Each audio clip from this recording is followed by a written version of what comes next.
Hello,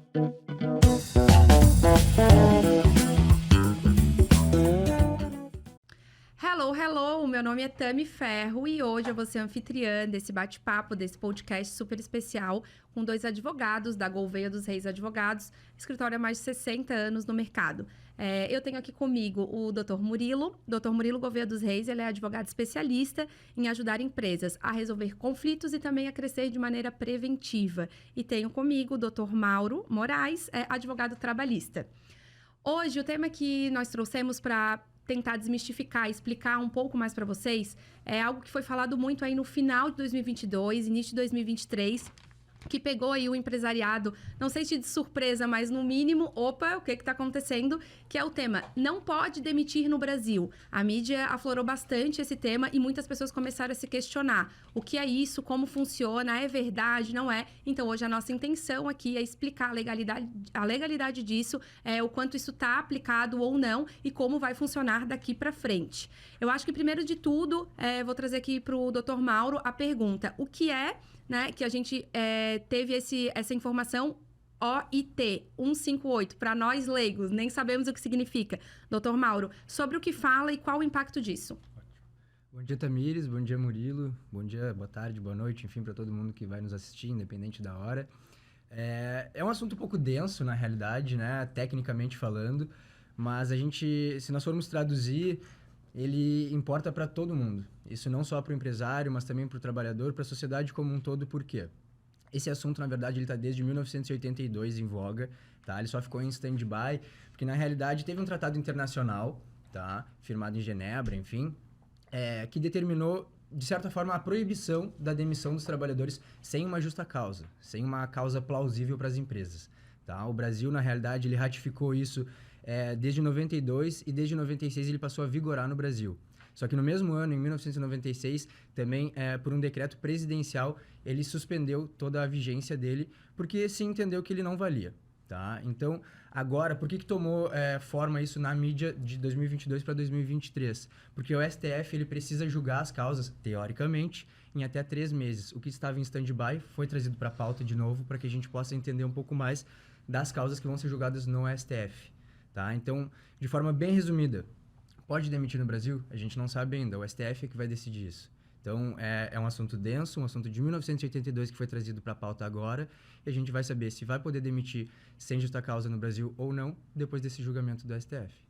Certo. E, doutor Mauro, só para que eu acho que as pessoas tenham essa dúvida também, em relação à justa causa, quando a justa causa significa que o empregado, no caso, né, a justa causa tem que eu só vou poder demitir quando ele fizer alguma coisa ou também do lado da empresa. Porque o sentimento do empresário, ele é assim, contrato, porque hoje preciso dessa mão de obra. Sim. E aí, em algum momento, eu tenho uma recessão. Vamos supor, o meu funcionário, o meu empregado, ele não fez... Não é nada por culpa dele. Eu opto por demiti-lo, porque por uma questão empresarial minha, eu não preciso dele mais no meu quadro. Isso também vai servir, eu não vou poder... O medo do empresário é esse. Meu Deus, será que eu contrato?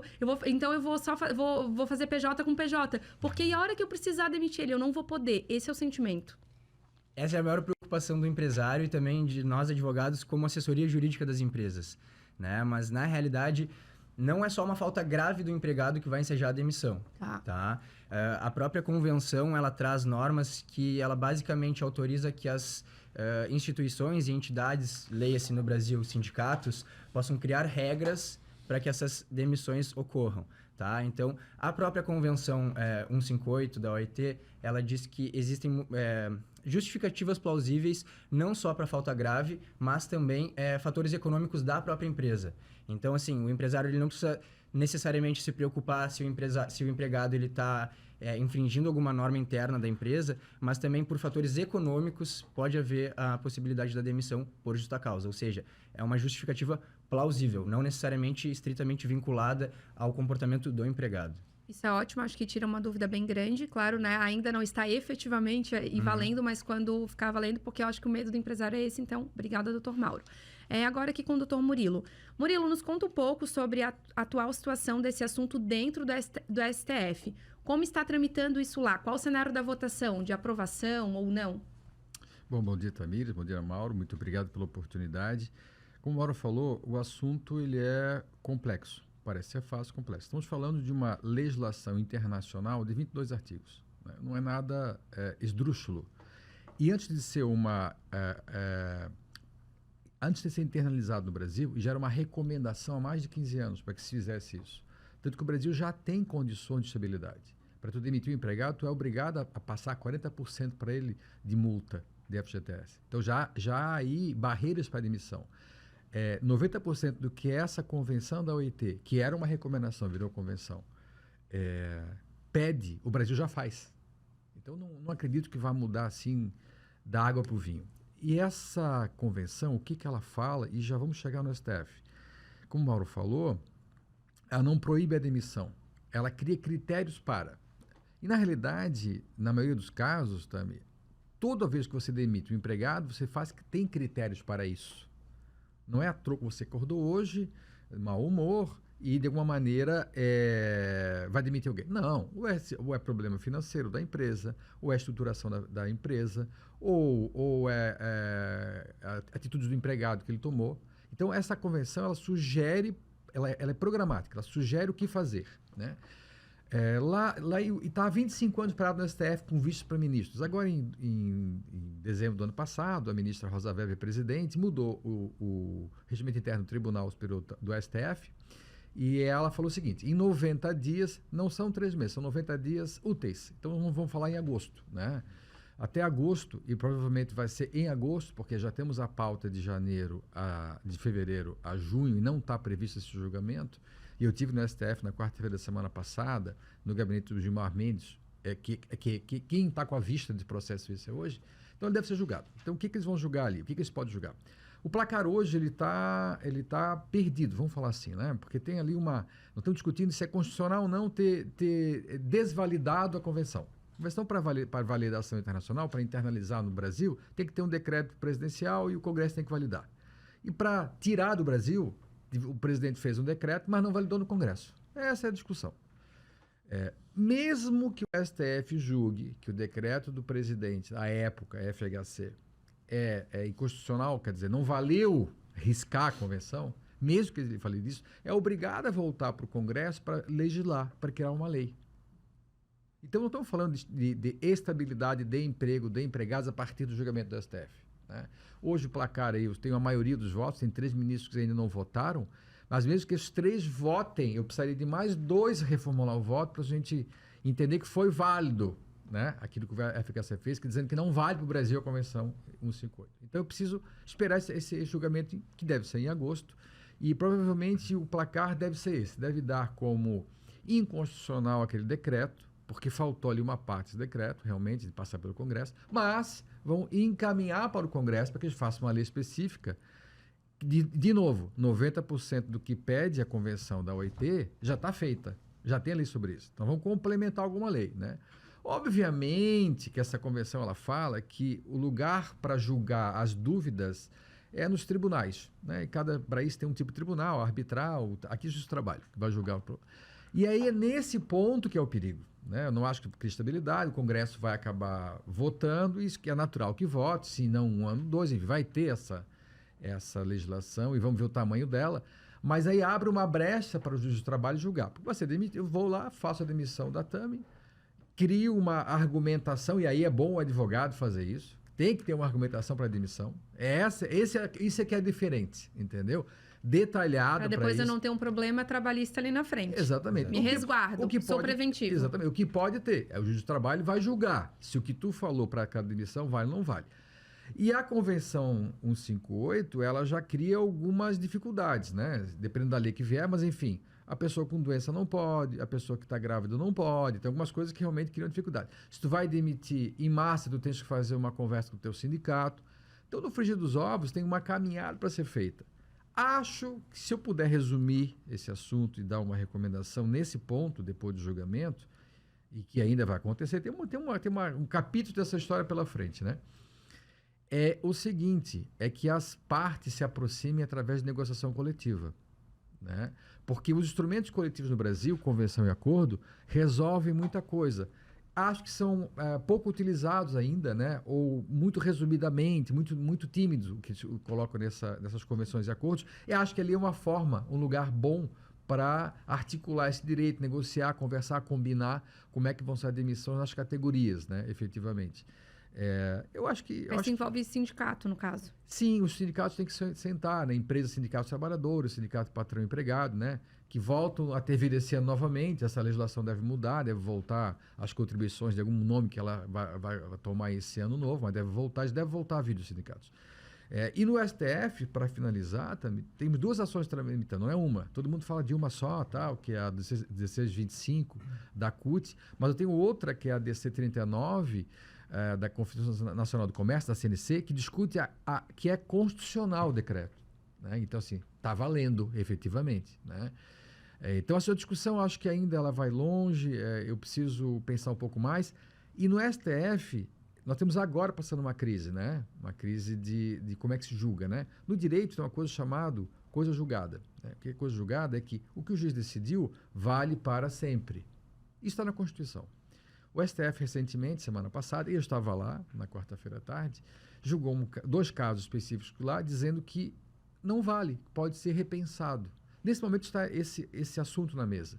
Bom, se ele validar a coisa julgada de um outro processo, vai repercutir nesse aqui. Porque quando eles pensam, eles não pensam numa única matéria do direito, que lá foi tributário, aqui é trabalhista. Eles não pensam, eles pensam de maneira geral. Então, dependendo daquele julgamento, vai refletir nisso aqui. Né? Então, assim... caso seja, olha, não valeu o decreto, em última, assim, em pior cenário, não valeu o decreto do presidente, está valendo a convenção e vale a partir de quando, então? Ou de hoje, ou lá de 82. Modulação dos efeitos, que a gente chama, né? Exatamente. Não me parece razoável que eu venha lá em 82 e diga, ó, desde lá que não podia demitir ninguém. Isso é tomar de assalto, né? Tanto uma parte para todo mundo, para empregados, que não é por aí. Então, caso aconteça isso, caso eles entendam, porque eles entendem o que eles acharem melhor, né? Caso eles entendam, né? Que não vai nem precisar de legislação específica, muito razoavelmente, então vale daqui para frente. Então tem vários cenários de pode ser, né? Que valeu, que não valeu, se não valeu, se volta para o Congresso, se vale a partir de agora. Então, assim, mas no mundo não acabou. De qualquer maneira, pode, segundo a convenção da OIT, pode emitir o empregado, desde que tu tenha um razoável motivo, uma argumentação, né? Os advogados vão ter que trabalhar muito mais com recurso humano das empresas. Então, pode-se dizer, dentro do meu entendimento, se eu estiver errado, tu me corrige, de que, na verdade, isso não é algo novo. Isso é algo complementar ao que já existe. A gente já tem já é aplicado hoje nas empresas uma boa parte disso. Tu trouxe ali um número, 80%. Isso aí seria uma parte a mais, né? Correto dizer isso? Na verdade, não, porque o empresário, ele se apavora muito e até o próprio empregado tem a dúvida. É que isso tudo tem uma razão de ser, né? Por que tem a OIT, Organização Internacional do Trabalho, que foi criado no âmbito da ONU, depois da Guerra de 45, da Segunda Guerra Mundial, né? A situação do trabalho era muito precária, que era época industrial, muito difícil. E de lá para cá, naquele momento, eles entenderam que precisava ter uma uniformização, um alívio da relação, melhoria na condição de trabalho, porque era uma indústria antiga, né? Isso nós estamos falando de quase 100 anos atrás. Né? Então, isso mudou completamente. A indústria tecnológica hoje, muita tecnologia, não se repete, na maioria das vezes, com algumas exceções, aquele quadro. Né? E desde lá vem essas heranças, né? Essa cultura de cuidar. Não é uma cultura ruim, eu não acho ruim isso. Né? Eu acho realmente educativo. Agora, vai ter que aumentar, com certeza, o cuidado na hora de lidar. Né? De novo, os recursos humanos vão ter que estar muito mais perto dos advogados, de preferência especialistas na área do direito do trabalho, como o Mauro, por exemplo, para que façam isso de uma maneira correta. Existe uma maneira sempre correta e errada de fazer. Eu já advogo há 32 anos, eu nunca passei por uma causa, Tami, que a pessoa errou por querer. Desconhecimento, falta de condição de pagar, discussão, mas não por querer, porque eu queria fazer o ruim. Porque tu vai querer uma dívida, tu vai querer um processo? Obviamente. Não faz sentido. Não faz sentido, entendeu? Então, acho que essa instrução, esse esclarecimento é muito importante. Sim, e aí eu acho que nesse sentido, assim, né, ter um advogado realmente trabalhista ali lado a lado da empresa para o empresariado, acho que isso acaba realmente fica mais claro ainda a necessidade, porque a gente recebe na mídia muita informação solta, são muitas pontas. A gente tem os títulos, né? O título, às vezes a pessoa nem lê a reportagem, lê o título. E aí aquilo acaba, às vezes, virando uma verdade absoluta, que as pessoas ficaram apavoradas. E hoje a gente tem a oportunidade aqui de explicar isso e, né, desmistificar um pouco mais. É exatamente isso. Eu vou fazer só um parênteses pra gente Claro. partir pro próximo assunto. Porque inicialmente isso me assustou. Quando esse assunto chegou em pauta, convenção da OIT, Organização Internacional do Trabalho, o STF vai julgar, não pode mais demitir. Como assim?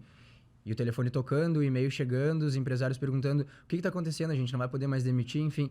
Foi vinculado na mídia de uma forma sensacionalista, né? Mas, na verdade, o que a convenção... Em que pese ela seja bem antiga e talvez tenham coisas que tenham que ser revistas e vão ter normas internas no Brasil ou, enfim, em outros países que ratificaram essa convenção para complementar esse assunto, não é um bicho de 7 cabeças. A verdade é que estão sendo criados critérios para que não haja uma demissão completamente arbitrária, como hoje acontece e vai afogando o judiciário para que a gente discuta se essa demissão é válida ou não. Então, são criados critérios na convenção, não é um bicho de 7 cabeças, só reforçando, né? São criados critérios aqui, vão ser criados critérios provavelmente por leis complementares, vão ser criados outros critérios por cada sindicato de cada categoria, através de convenção coletiva, acordo coletivo, enfim, não vai ficar um ponto sem nó, né? Só para a gente esclarecer, os sindicatos provavelmente vão tomar mais força a partir disso, porque a gente vai precisar regulamentar, a gente vai precisar criar critérios para que as demissões elas sejam mais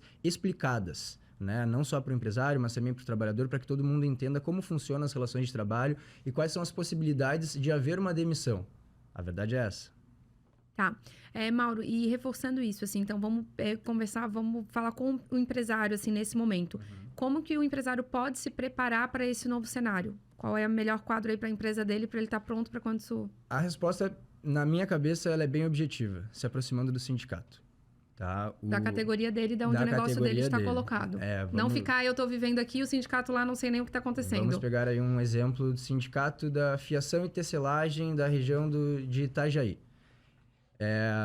Esse sindicato, ele precisa tomar mais força e os empresários que estão dentro dessa categoria, empresas da fiação e da tecelagem de Itajaí, só pegando um exemplo em específico, eles precisam se aproximar desse sindicato para que eles possam entender quais são as normas que podem ser criadas para essa categoria. Então, o sindicato das empresas com o sindicato dos trabalhadores, eles precisam conversar entre si e regulamentar, a partir da aprovação ou desaprovação, enfim, do STF, normas para que aquela categoria tenha critérios específicos para haver a demissão, entende? Então, não é uma questão de não pode mais demitir. E como é que o empresário vai se preparar? Fica junto do sindicato, conversa com o presidente do sindicato, participa das assembleias, apresenta sugestões, faz um hall de reivindicações, leva para as reuniões. Então, a preparação do empresário nesse momento, de forma bem simples e sintetizada, se aproxime do sindicato da sua categoria.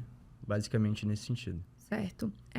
E aí, nesse contexto, o empresário, vamos pensar, eu como empresária, se fosse eu, tô próxima do meu sindicato, e aí depois, efetivamente, se isso for fatídico, né? E começou a valer a partir de tal data. Porque eu também entendo assim, né, Mauro? Vai ter um tempo ali de um imbróglio de cada categoria acertar o que realmente vai ser e como vai ser daqui pra frente. Porque por mais que a decisão seja ok, aprovou, e aí a aplicação é outra história, né? Entre aprovar e iniciar efetivamente a aplicação. Vai ter esse tempo aí, porque eu tinha trazido uma pergunta, assim, em resumo, vai ser proibido demitir? E aí, acho que é isso que tu tá trazendo, né? Vai depender um pouco de cada categoria, e aí não é que a gente não vai poder demitir. A situação é, por qual motivo você está demitindo? E aí, na prática aqui, para quem é leigo, imagino que vai ser criada uma lista dentro da minha categoria, fora falta grave do empregado, eu vou poder demitir por isso, por isso, por isso, por isso. Resumo, né, gente? Não posso acordar, não, hoje eu vou te demitir porque eu quero. Eu acho que é isso, né? É isso que eles querem resguardar o empregado. Tô certa? Faz sentido isso? Exatamente. A própria convenção, e aí eu vou reforçar várias vezes aqui que ela é de 1982, ela tem um texto ultrapassado, de certa forma, mas ela mesma traz que as entidades, as instituições, enfim, responsáveis em cada país, por cada categoria, vão criar normas específicas e elas podem, inclusive, excluir determinadas categorias do rol dessa convenção. entende? Então, pode ser que determinado sindicato consiga excluir contratos por prazo determinado, contrato intermitente, enfim. Então, pode haver exclusão de determinadas categorias, exclusão de determinados tipos de contrato de trabalho, para que eles não se enquadrem nessa convenção. Então, por mais que a gente tenha um assunto aqui em voga, que tenha toda uma determinação que vá ser julgado pelo STF, o que efetivamente vai moldar todas essas regras na prática vão ser os sindicatos ou o próprio Congresso quando for editar uma lei complementar ou alguma lei que vá efetivamente disciplinar isso aqui dentro do Brasil. Porque como a gente está dizendo, a gente está falando de uma convenção internacional. Isso aqui vale para diversos países que ratificaram essa convenção. Então, cada país vai ser obrigado a criar normas específicas para isso. E não só cada país, e aí eu falo de leis nacionais, e aí a gente vai entrando para a parte mais regional, mais específica, a gente vem para a parte dos sindicatos. Então, diversas normas vão ser criadas para que a gente consiga entender como é que vai ser essa matéria complexa da demissão e das relações de trabalho no Brasil. Certo, perfeito. Doutor Murilo, aqui eu trouxe alguma coisa que o doutor possa falar um pouco sobre esse novo cenário, né? Se o setor privado vai se tornar uma repartição pública e com suas estabilidades, enfim. Deixa eu ler aqui 4 linhas, que eu acho que é importante deixar claro o que a gente está falando, né? Se tu pegar a convenção da OIT, 158, que valeu no Brasil só por 7 meses. É temerário dizer que ela está valendo, né? O artigo 4. Não se dará término na relação de trabalho, que não pode emitir, de um trabalhador, a menos que exista para isso uma causa justificada. Então, tu pode emitir, desde que tenha a causa justificada.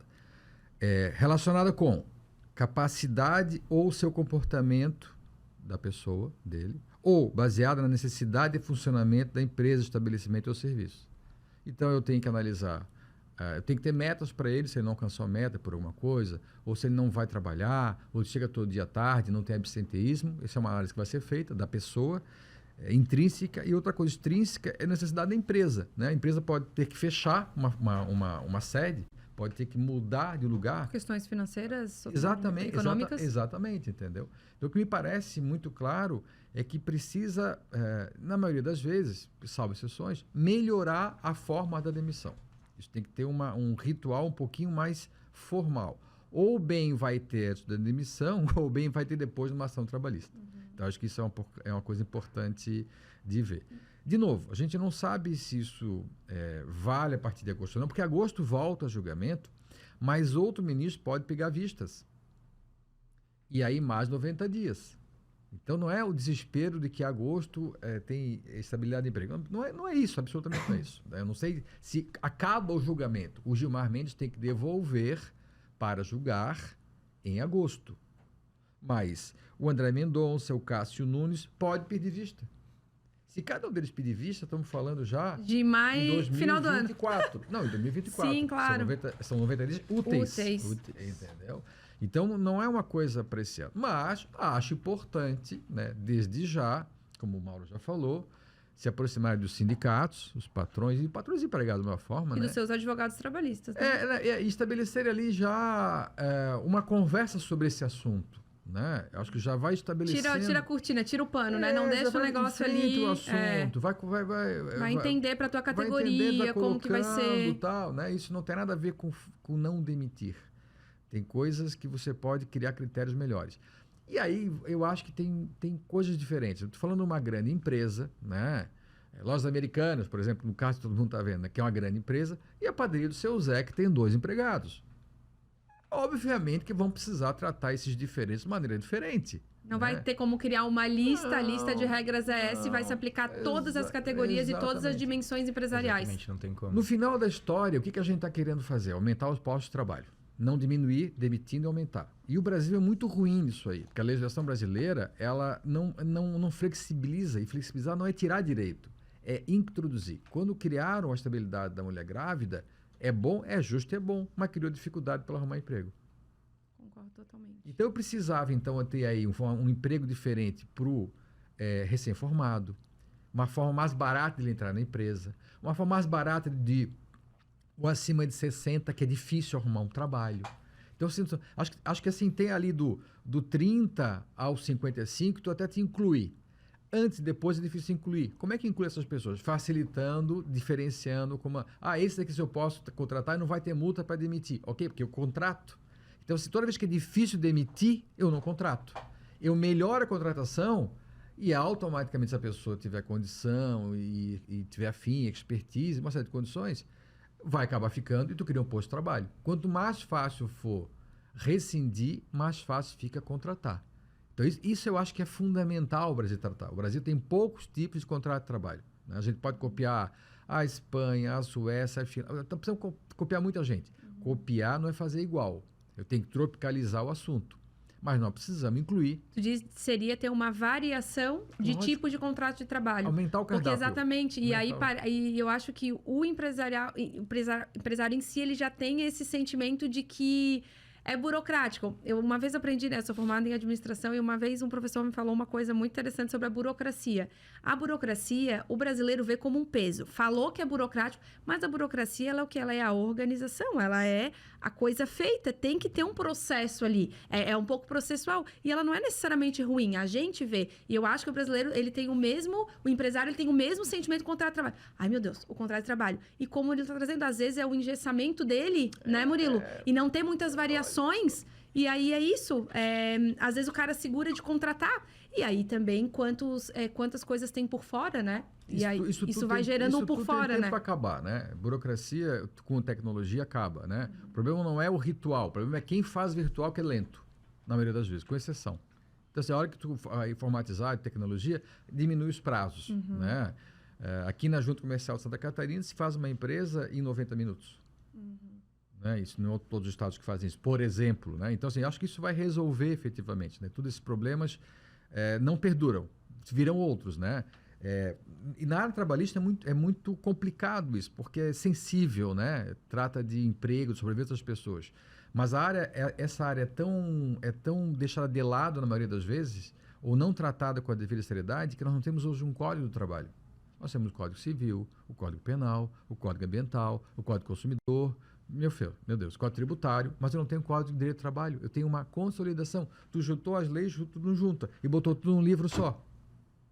Pô, vamos organizar isso aqui. Então precisa de um pouco de sistematização, organização, precisa enfrentar essa questão, né? De uma maneira madura, maneira séria, para todo mundo, né? O empresário não quer demitir ninguém, porque sem as pessoas trabalhando, a coisa não anda para frente. O maior ativo da empresa são as pessoas.